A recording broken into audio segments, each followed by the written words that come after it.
Your Excellencies, friends, welcome to this really special evening. I'm Sunil Purnani, I'm the Director of the India Institute here at King's College. And before I hand you over to the Principal and President of King's, Professor Ed Byrne, to begin the formal proceedings, I'd just like to outline for you the order of play for the evening. After President Byrne's opening remarks, Secretary General Kamalesh Sharma will deliver his valedictory lecture, the Secretary General of the Commonwealth, entitled The Commonwealth, a Greater Global Good. And his lecture will be followed by remarks by the Foreign Minister of the Republic of Malta, the Honourable George Vella, to whose nation the chairmanship of the Commonwealth passes. And to conclude the formal part of the evening, the High Commissioner of India, His Excellency Mr. Kamalesh Sharma, will say a few words. And immediately after that, you're all very warmly invited to a reception jointly hosted by the High Commissioner of India and King's, which will be held in the room directly above this one. There'll be student ambassadors outside to guide you to the venue, which is called Chapters Restaurant. So with that, I'll hand you over to President Byrne to open the proceedings. Thank you very much, Sunil. Well, what a huge privilege to have such an immensely distinguished audience here tonight, and can I welcome you all to King's. Of course, I particularly want to note that we're here for a very special occasion, marking Kamalesh Sharma's 8-year term as Secretary General of the Commonwealth. In fact, I believe, sir, that you step down in the next few days, so it's an enormous privilege to have you here tonight. King's is absolutely honoured to host this event.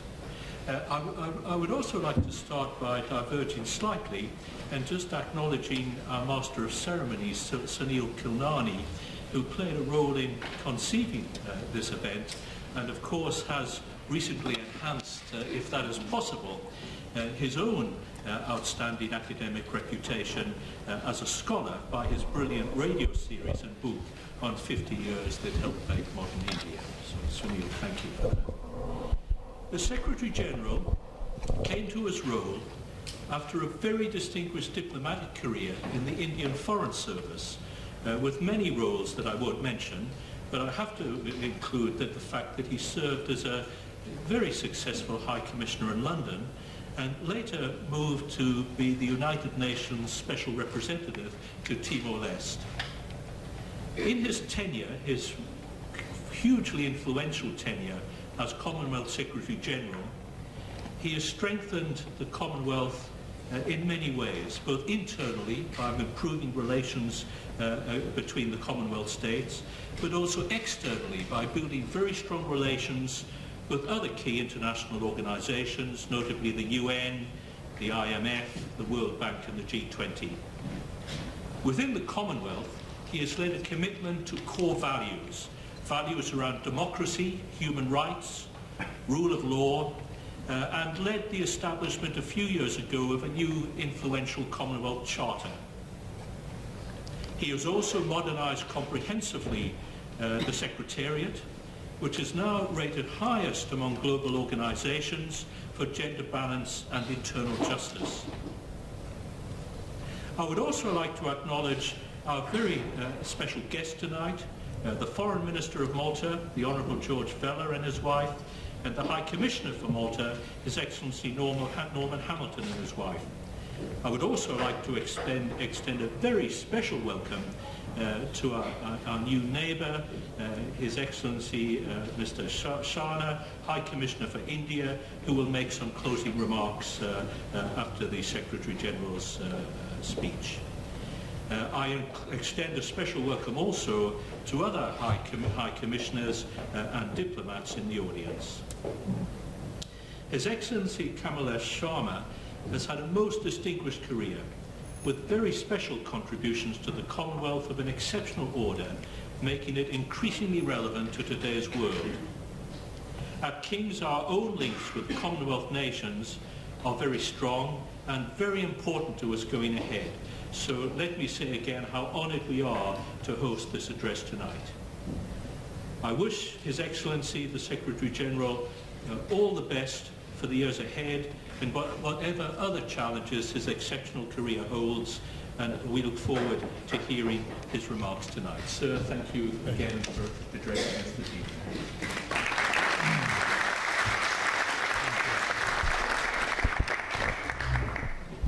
Thank you very much, President Byrne.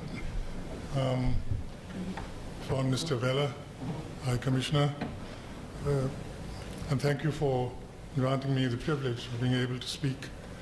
Sitting here, I often find there's an enormous discrepancy between my height and the podium wherever I go, and this is a great convenience to me.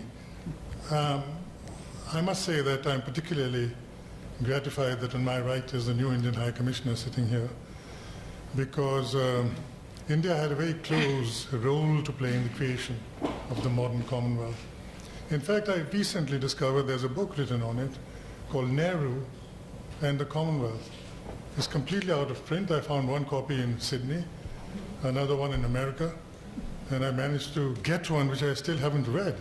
But it indicates what an enormous step it was regarded as, even at that time, that India had agreed to go along with this idea of reconstruction. The London Declaration is unique in as much as it mentions one country in particular.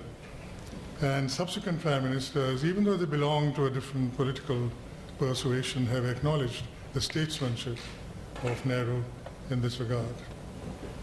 I always say that the creation of the modern Commonwealth was one of the greatest acts of statesmanship and collective faith of the last century. And I think the Commonwealth has borne that out. And then India has about 60% of the Commonwealth. And then the support which India gives to the Commonwealth, when I was doing digitalization of the Commonwealth, India gave £1 million. I just had to ask them, I was the High Commissioner.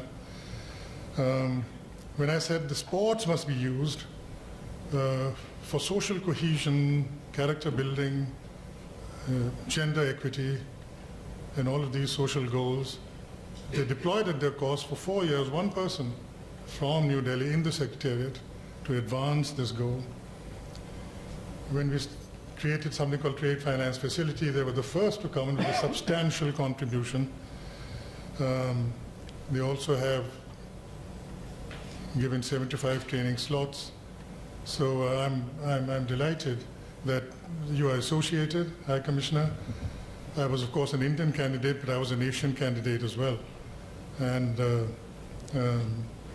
there could be nothing better for me to be sitting here, flanked on the two sides, on the one side by the Indian High Commissioner and then George Vella on my left. Because there's also no country which has shown greater faith to the Commonwealth. And it's, when I was High Commissioner, I was in the Chogam, and George, in Malta.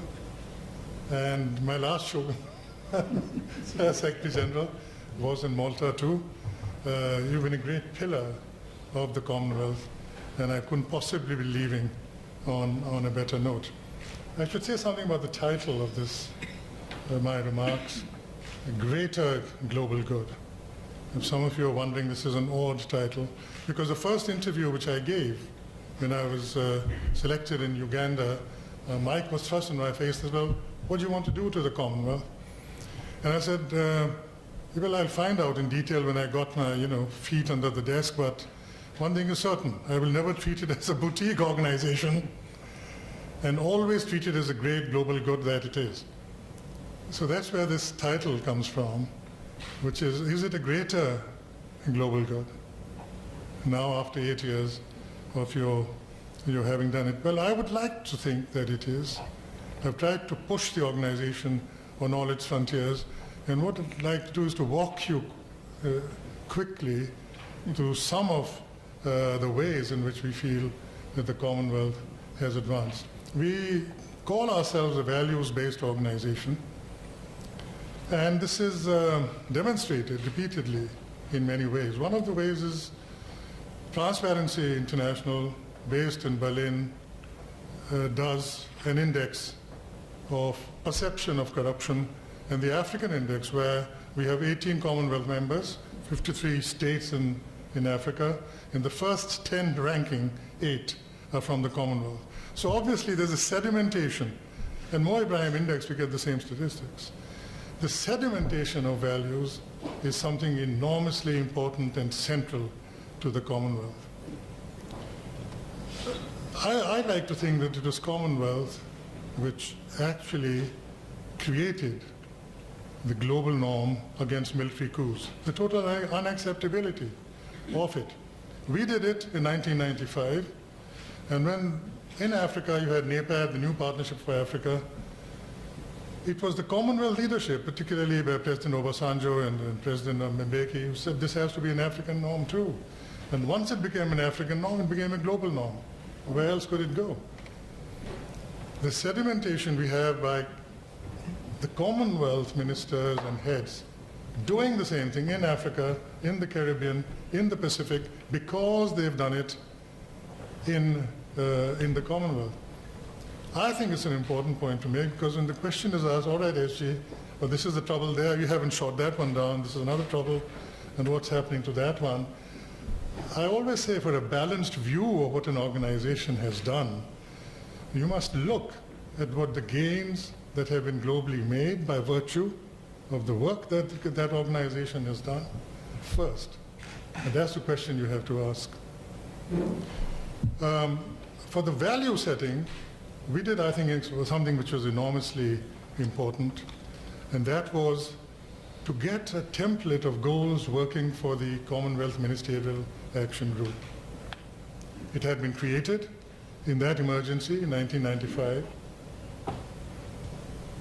but it had been left undefined as to what would be the priority goals which it would pursue. And I was very keen to have those goals specified for a very simple reason. There must not be daylight between the SG and the member states on what the goals are. It's not the SG who's prescribing the goals. It is the heads always who do it. And so we went to the heads in the first Shogun in Port of Spain and says, do you want this template?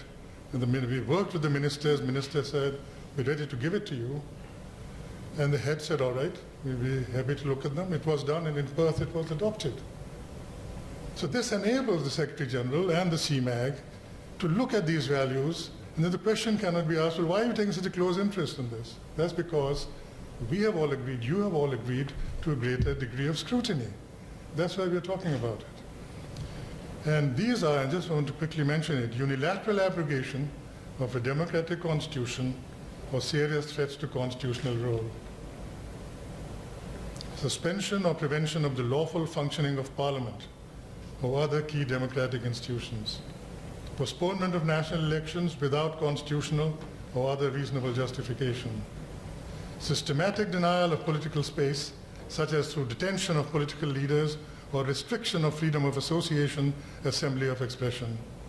National electoral process that is seriously flawed.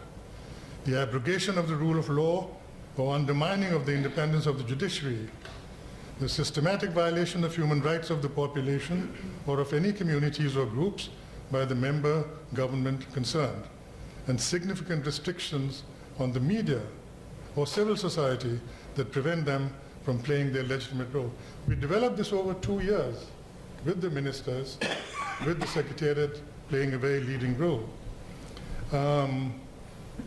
This has enabled us to lift the templates of our goals for everybody equally.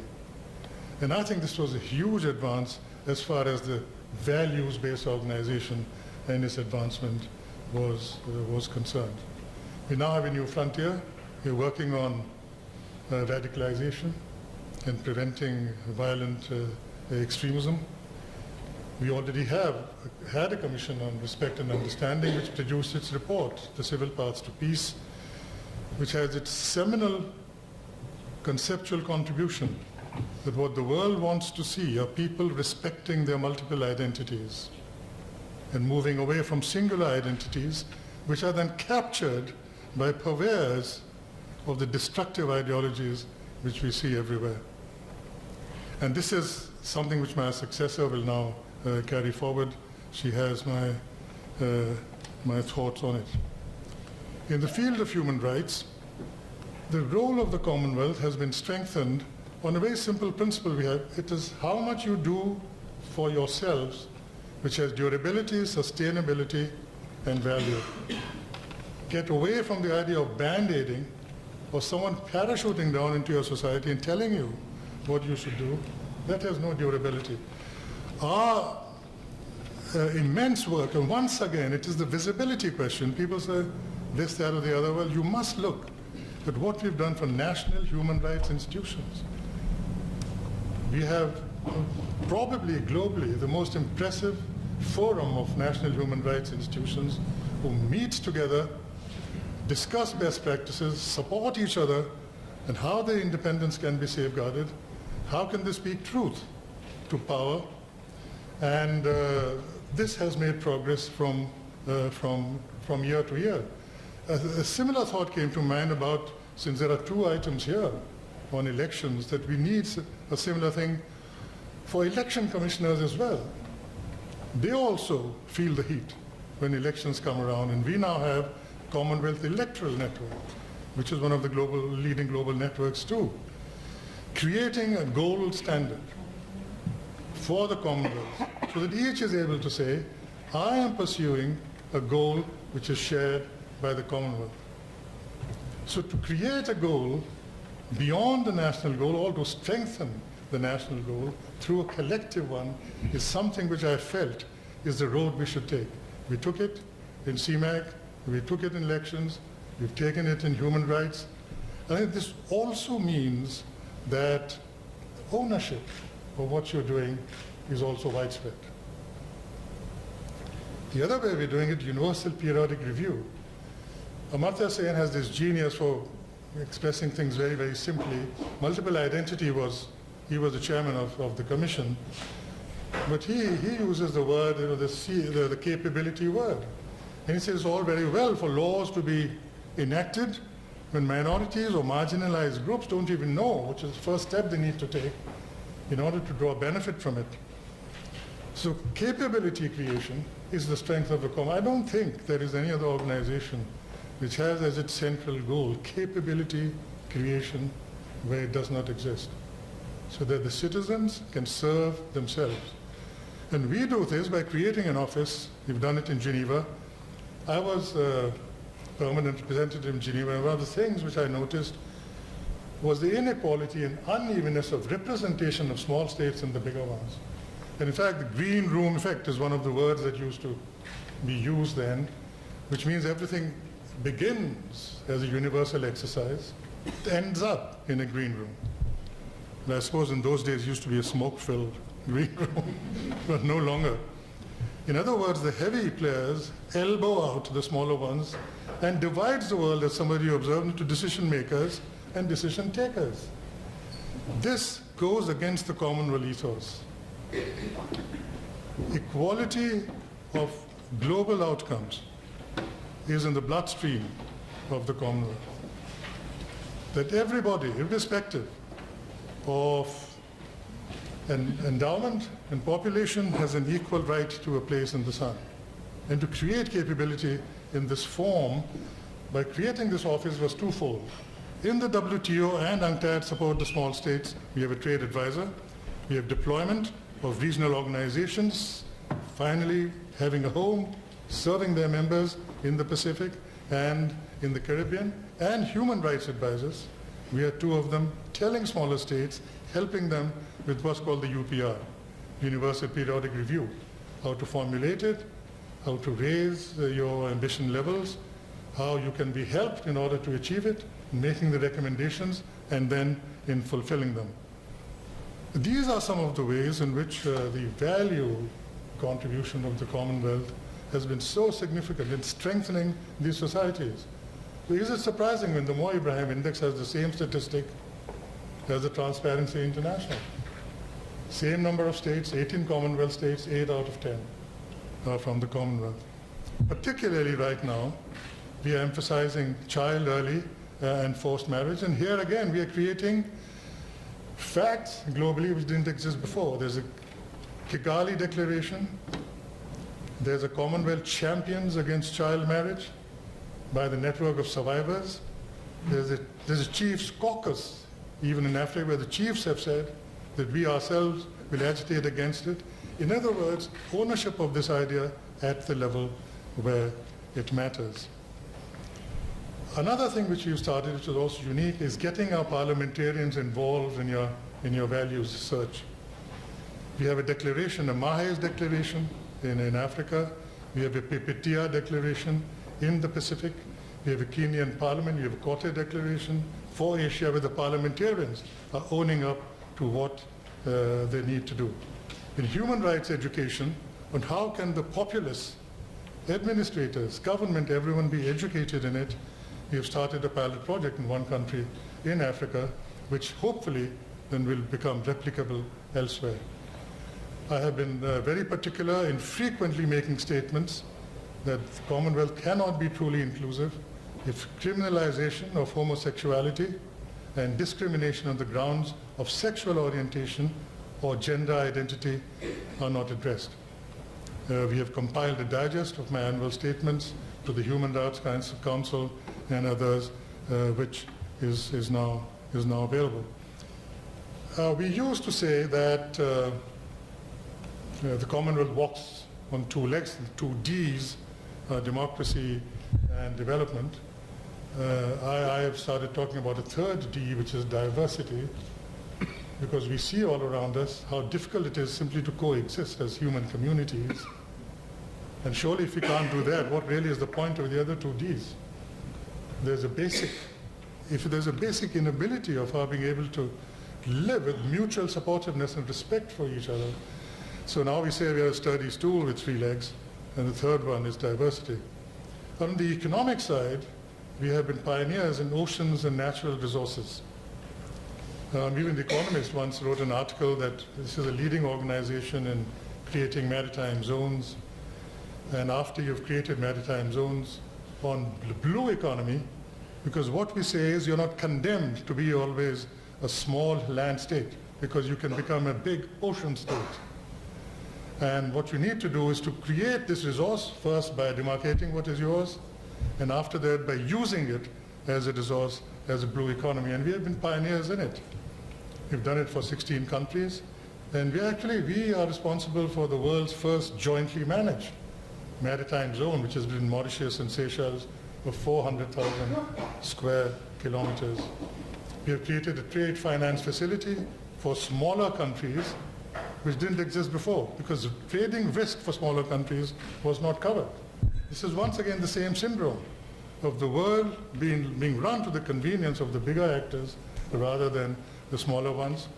And once again, out of solidarity, a fund has been created, and now this will be a totally commercial venture.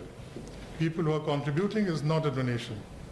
It is going to an endowment fund which is going to cover the risk, and every 5 years we will see how well we are doing. The field of debt is absolutely crucial. We have succeeded in creating the concept of vulnerability and resilience as a key concept to determine how well you're doing in the world. And George, you'll be happy to know that the intellectual property of this rests, of course you know it already, with Malta. Professor Biguglio's paper, which was, when I took over, an academic paper, like hundreds others. But we saw the point of it, and our team in the Secretariat said this now has to be converted into practical applications, because a very important point for the Commonwealth to make is just LDCs graduating to medium-level countries and further is not sufficient. In an interdependent world, when you can be hit by a financial crisis, by a fuel crisis, by a food crisis, by a natural disaster, vulnerability and resilience is what you're after. It is of no help to you to think that if you're in a state of free fall, you're better off because you're a middle income country. And this has now been accepted, and I think one of the big contributions we've been able to make is in the United Nations, in the SIDS conference in Samoa, the Under-Secretary General was saying, we are creating, the resilience profiles of member states, and then he turned to me, so by the way, the intellectual property for this is with the Commonwealth. The same thing happened repeatedly in many of these conferences. that they say that the analysis, the analytical work, the concept which the Commonwealth is producing is what we are working on. So now we have a debt swap for nature action mechanism, and I think for the first time, as far as I know, we have a joint op-ed between the UN Secretary General and the Commonwealth Secretary General on this product, which comes together with a hub for finance access. Once again, the question of capability. The small states are told all this money is there, but no one told them what form to fill or what telephone number to dial. There's total disconnect. And so we have created this, which is very simple. Your money invested in climate change, adaptation and mitigation, your multilateral debt burden will be written down, and that money will come from the climate change finance which is available. For small states, and Malta is of course a leader, as always has been, has taken the leadership in the last Chogam by creating a center of excellence for small states. What we did in Geneva for small states, we want to replicate globally. An information clearance center, an oversight center, whether in the field of trade, debt, or any other field, third country programs of a variety of nature. And thank you very much indeed, George, for your role in creating this. Just last week, we've had, the basic decision taken in this regard. I would like to think that in the field of development, the role which the Commonwealth has played and the respect which it has got now in the United Nations, in the IMF, in the World Bank, President Kim, after a meeting with us, said, organizations visit us and tell me problems I already know. But here's an organization which has come with a solution I'm interested in. And the respect we get from the G20 at the political level. When the G20 was created in Washington, I wrote to all 20 of them, including the American president. So how will you prevent the G20 from being seen as a glorified G7? Unless the issues of the outside world are credibly brought onto the table. And who's going to do that for you? And we suggested that the Commonwealth, together with the Francophonie, are ready to do it. There's half the developing world. It's all over the world. And it's been a great success because we are now a primary interlocutor for the G20.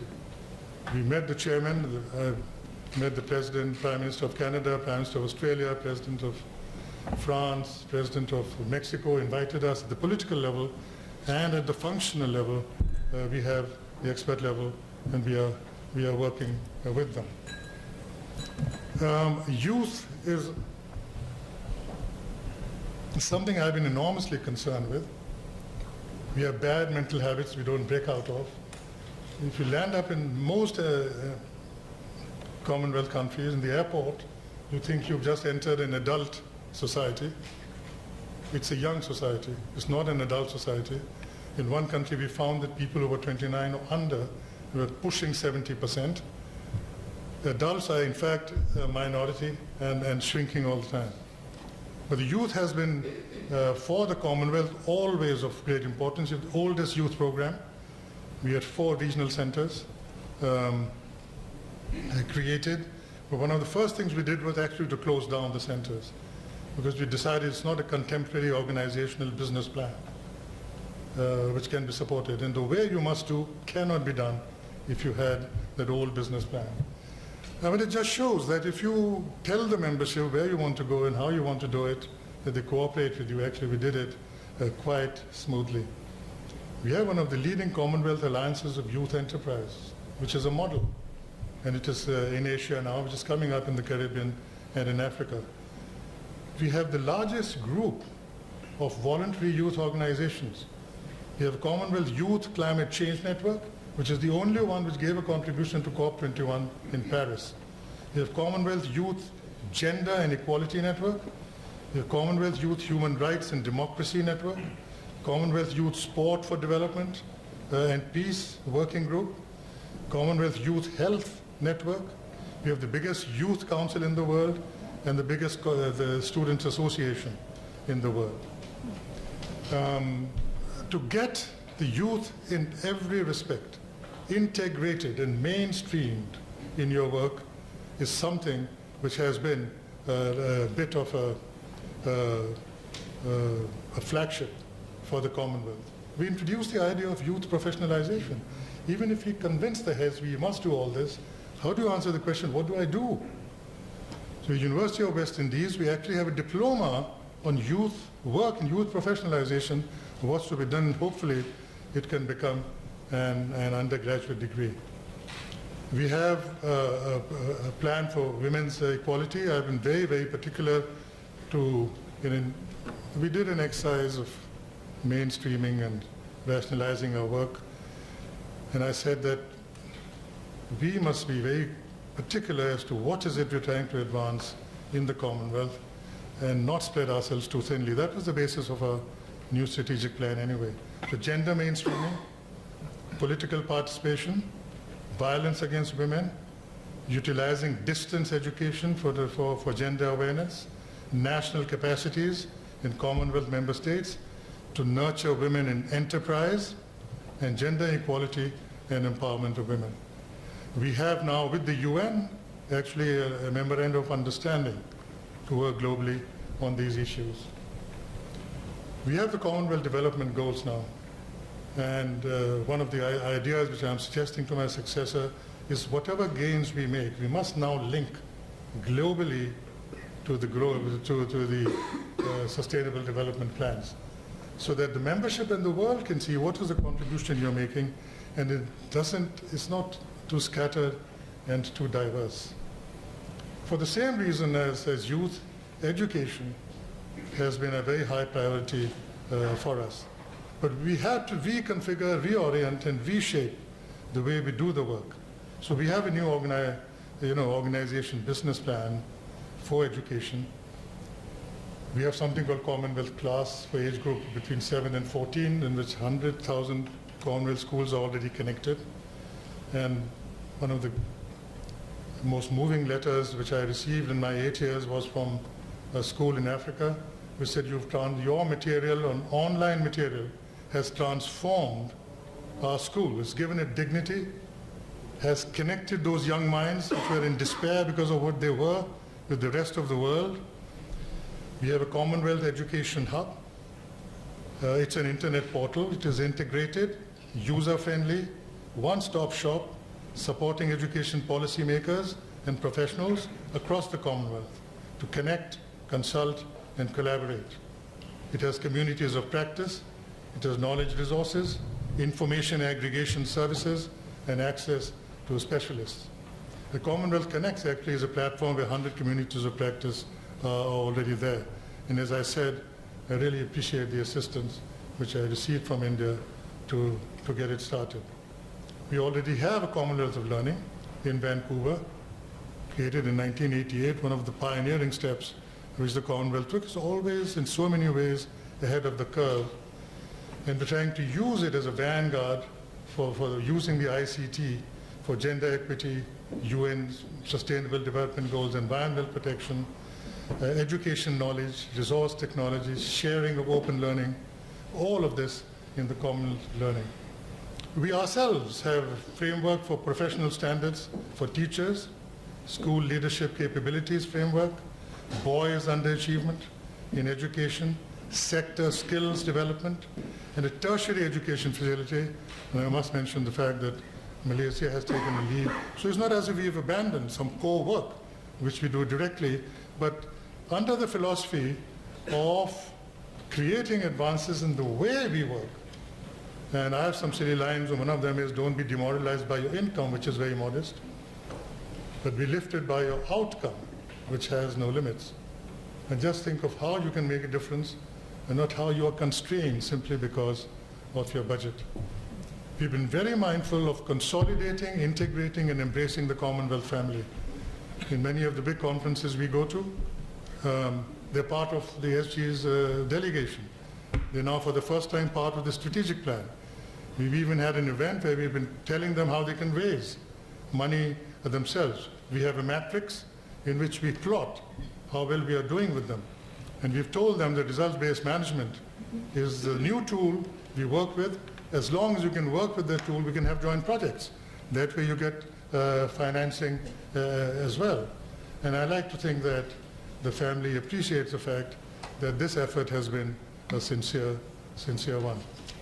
You'd be happy to know, President, that I'm now drawing to a close.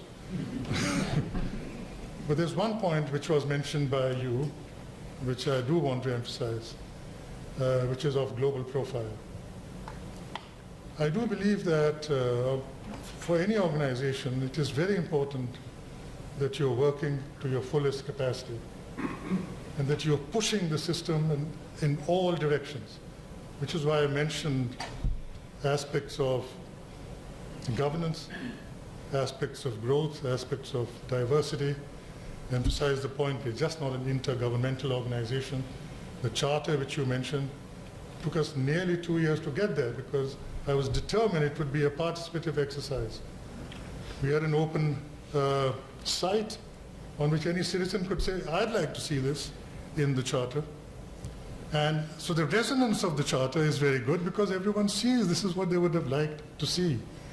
The charter is both a consolidation of the work which we have done as well as an aspiration.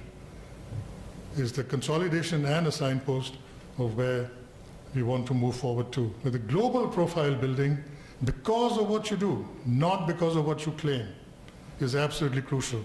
Everyone wants to know where's the beef. What have you brought to the table? It's not easy to convince all these Sherpas of the G20s and every new chair that you bring in value to the table. And the Commonwealth is an organization, if you do any audit, which is an honest one,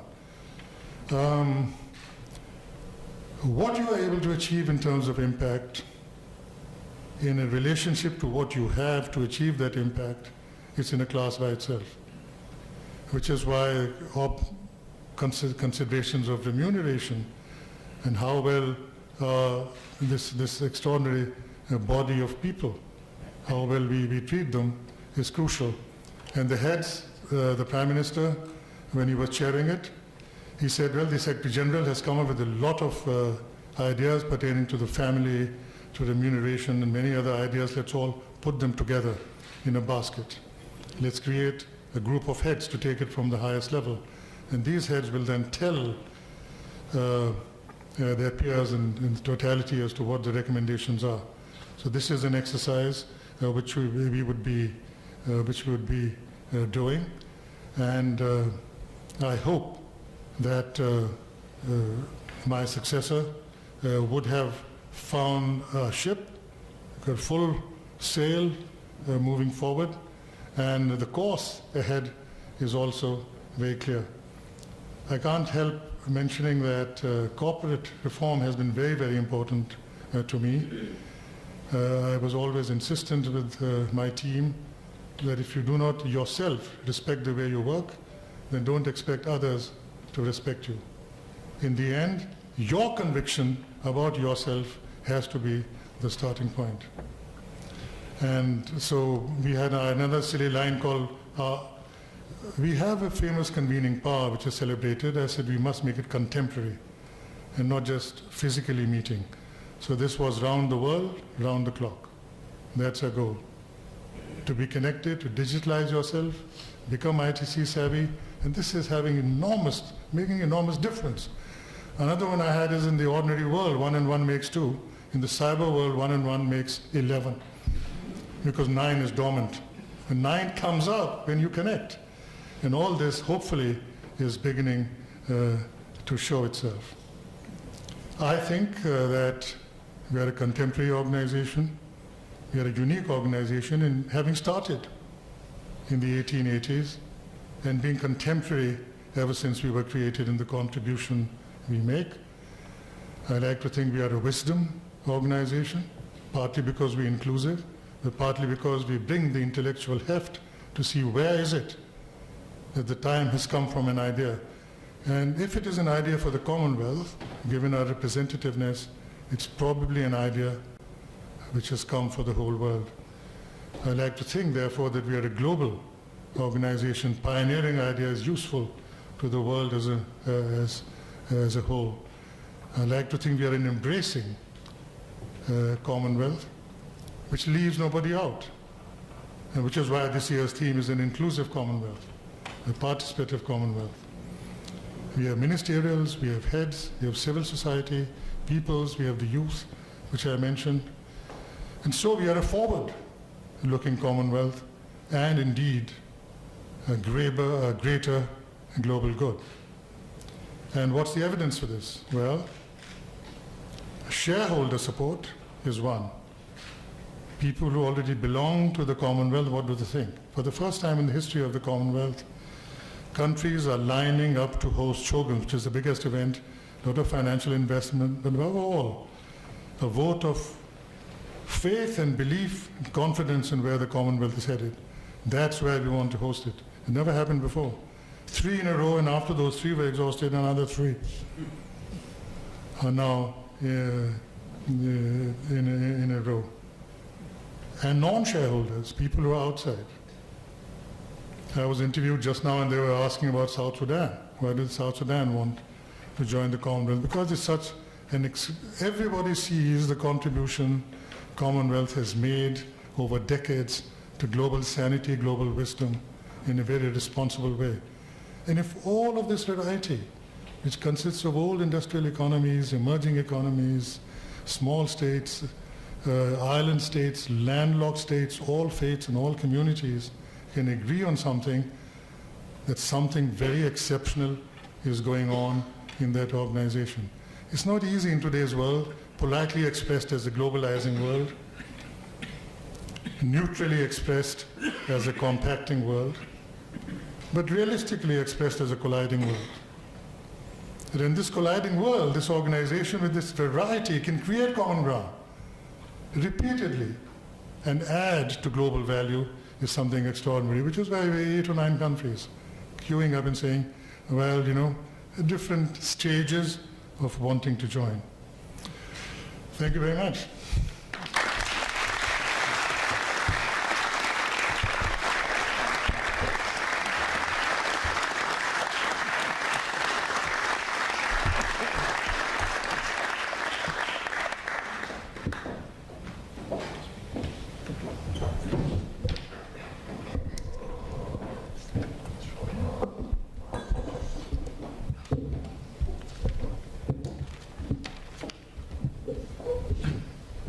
So, Mr. Secretary General, Mr. President, Excellencies, distinguished guests, ladies and gentlemen, I have to start by congratulating Secretary General on the deep analysis that we have done of the vast range of challenges, opportunities, and also projects that the Commonwealth has been and is still dealing with. And I'm sure that your legacy will leave its imprint on the future of the Commonwealth. Indeed, it is an honor and a privilege for me to have been invited this evening by your kind self and the President and Principal of King's College to address this august gathering on how Malta, as Chair in Office of the Commonwealth, is looking forward to contribute towards the future of the Commonwealth and the aspirations of its member states. I believe that the main theme of today's valedictory lecture, the Commonwealth, a great global good, which you've just heard from His Excellency the Secretary General, builds and even complements the outcome of the Malta 2015 Commonwealth Heads of Government meeting, convened under the theme, the Commonwealth adding global value. The Commonwealth leaders in their statement addressed issues of common concern with the aim of bringing tangible benefits to our citizens. The 3 documents adopted by the Commonwealth Heads of Government last November in Malta can be considered as a blueprint or as a plan of action which would build on past achievements, and as declared in its charter, the Commonwealth would continue to be, and I quote, a compelling force for good and an effective network for cooperation and for promoting development. In this context, Secretary General Sharma, in his 8 years of leadership, has consistently, as we have just heard, and actively provided the much-needed impetus to make our Commonwealth vibrant and action-oriented. Excellencies, the Commonwealth, with its diverse characteristics, but with shared language, history and tradition, as well as its shared and enduring commitment to the values and principles of the Commonwealth Charter, has throughout the many years been a beacon of hope and aspirations of the 53 Commonwealth nations representing 2.2 billion people, or 1/3 of the world's population. In their Malta 2015 communiqué, the heads of government addressed wide-ranging issues, including climate change, sustainable development, trade and investment, youth gender equality, and women empowerment, migration, good governance, and public health, amongst other issues. The leaders gave particular and special attention to measures for safeguarding the interests of Commonwealth small states, emphasizing that the unique nature of the Commonwealth adds value in responding to contemporary global challenges. Commonwealth leaders reaffirmed that radicalization, violent extremism, and terrorism, in all its forms and ramifications, are serious threats to the whole world and to peace and security.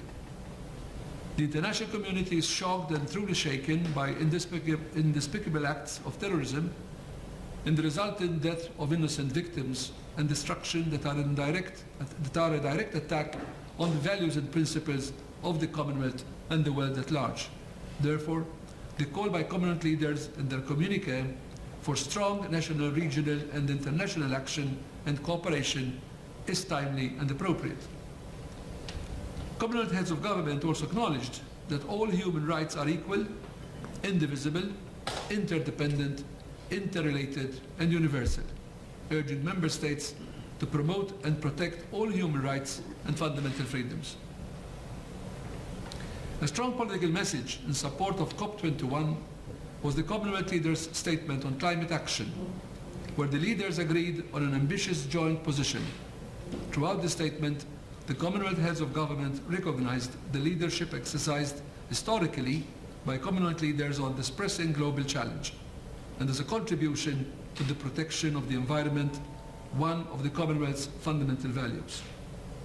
As Chair in Office of the Commonwealth, Malta will work assiduously to ascertain that these issues are kept high on the priority list of commitments undertaken by the Commonwealth Secretariat and Member States. An inclusive Commonwealth was the guiding theme of the observance of Commonwealth Day 2 weeks ago. This theme can appropriately be described as a fitting tribute to and a prolongation of the Malta 2015 programme, the Commonwealth adding global value. Inclusiveness motivated and inspired the discussion that took place among the leaders themselves, as well as the interesting and intensive exchanges in the Youth Forum, the People's Forum, the Business Forum, and the first ever Women's Forum. A valuable contribution to the proceedings of CHOGM was also that made during this special event, including the Children's Moment, the Sports Breakfast, the Polio Moment, the Workshop on Dementia Care, and the Youth Dialogue. All these further enriched the inclusiveness and the outreach of the Malta 2015 CHOGM. It was an exhilarating experience for me personally when I presided over the Commonwealth Foreign Ministers Roundtable, and to listen to the insightful and open presentations made by the intergovernmental and associated organizations, as well as by the representatives of civil society organizations. The participation in this roundtable, both in numbers as well as in content of these organizations, was remarkable and commendable. In this regard, it is the intention of the Chair in Office to sustain this participation by increasing the space for deliberations and enhance dialogue with these Commonwealth organizations and the civil society. I must not fail the three important initiatives of projects which were welcomed and endorsed by the Malta 2015 CHOGM, namely the establishment in Malta of the Commonwealth Small States Centre for Excellence, which His Excellency has already made reference to, which would bring added value to small states throughout the promotion of their interests and the delivery of targeted capacity building programs and other support. Second project is the establishment in Malta of the Commonwealth Trade Finance Facility to augment trade and investment finance, particularly for small and other developing economies with limited access to trade finance. And thirdly, the establishment in Mauritius of the Commonwealth Climate Finance Access Hub to help build up the capacity of Commonwealth small and other climate vulnerable states to access climate finance with regional support. Here I must highlight the annual joint Commonwealth-Malta Third Country Training Programme, a successful flagship project which throughout its 20 years of existence has enabled Malta to share its development process as a small state with a considerable number of nationals from other small states of the Commonwealth, especially in the economic, social and diplomacy fields. This Commonwealth-Malta rewarding experience will continue in the coming years. At the moment when the Commonwealth is extending our appreciation and thanks for a job well done to our outgoing Secretary General, His Excellency Kamalesh Sharma, we will in 3 days' time be welcoming the Right Honourable Patricia Scotland as the 6th and first woman Secretary General, which is another step towards women empowerment within the Commonwealth. The smooth transition which will be taking place is in itself a clear evidence of the Commonwealth's democratic values. The honours tasks bestowed for the next 2 years by the Malta 2015 Programme on my Prime Minister as Chair in Office of the Commonwealth and on myself as Minister of Foreign Affairs as the ex officio member of the Commonwealth Ministerial Action Group will be vigorously and actively pursued. We will continue to strengthen the cooperation and the collaboration which already exists with the Commonwealth Secretary General and indeed with all Commonwealth member states to ascertain that the commitment to add global value to the Commonwealth will translate into greater global good and global prosperity from which the people of the Commonwealth will partake and benefit. The Commonwealth family of nations still has within its structures and functions the necessary potential and the vigour to keep abreast of the dramatic changes taking place in the international scenario. The potential of this association is immense. We can do a lot together if we act in a coordinated, unified way towards agreed goals and defined objectives. We are confident that the Commonwealth can play a bigger role internationally, and we are also confident that the Commonwealth can renew itself from within to become more effective and more influential. We are also confident that such renewed awareness would reflect itself in better opportunities for the citizens of the Commonwealth countries themselves. We intend to instill a conviction that working together we can achieve a lot. We have to become aware of the untapped potential of this organization. We would like to use these 2 years as a global opportunity, as a golden opportunity of networking amongst Commonwealth member states to renew diplomatic relations, business and trade opportunities, and the launching of educational, cultural and people-to-people contacts, besides strengthening the already established, tried and tested practices and contacts. Towards the end of our mandate in 2 years' time, we are determined to see that the Commonwealth group of nations would have embarked on a more assertive, a more influential and more beneficial lease of life. Thank you for your attention.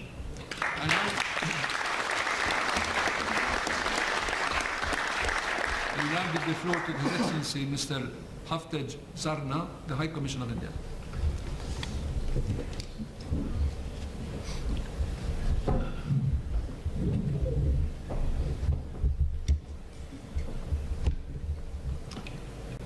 Ladies and gentlemen, it is, I consider it particularly great privilege to be asked to deliver the vote of thanks on this very important evening.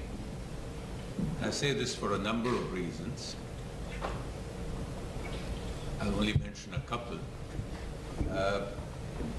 When a personality reaches a stature like that being of Secretary General of the Commonwealth, like Mr. Kamalesh Sharma has been for the last 8 years, then it is by definition, you become a true internationalist. You have to have a view which is beyond your country, the country that you come from, and you have to take a very large global view, and as he has done. But nevertheless, as the country from which the Secretary General goes, there is always a sense of pride, a sense of continuing to call him the Secretary General from India. And every time we say it, we feel particularly happy and proud. So it is right, I would say, thank you for the organizers to request me to do the vote of thanks for the Secretary General from India's last public appearance. There is also another reason. I was also privileged to organize the first press conference for Mr. Kamalesh Sharma in a makeshift media center in Kampala the day he was elected. And I conducted that press conference 8 years ago. So destiny has brought me around. It's wonderful to be in this position. I would first of all like to thank the Secretary General himself, and not only for his address this evening, but for guiding the Commonwealth with tremendous energy and vision over the last 8 years, over a difficult patch, over a constantly evolving global landscape, of a colliding world, in his own words. And though he has mentioned some of the areas, if I may be permitted to say so, in a somewhat hurried and self-effacing manner, having watched it as a professional diplomat, I can say that each of these has been a major struggle, a major contest, a major movement against the wind. And it's never easy, whether it is gender mainstreaming, whether it is giving the role to the youth, and whether it is modernizing the Commonwealth by a project like Commonwealth Connect. So I think we have to thank you, sir, for devoting so much energy and helping us adapt and evolve the Commonwealth into the modern organization that we see it today, which can represent on an equal plane, as you said, without the green rooms, the interests of different sets of countries, the concerns of different sets of countries, whether they be large countries, small countries, island countries, mainland countries. Each one of them has a different concern, and I think the real art is in balancing these concerns. We would also thank you for the very humane manner in which you have conducted this campaign over 8 years. And I think there could be nothing better than the letter that you mentioned, which came from the school in Africa, that really this is all about touching lives. So we would like to thank you, sir, and your team, some of whom I see in the audience, which have supported you through these years and made a reality out of the vision that you presented to them. I would also like to take this opportunity to thank His Excellency the Foreign Minister of Malta for coming all the way and making this special visit to be here yesterday and today, and for presenting his vision as Commonwealth's chair in office.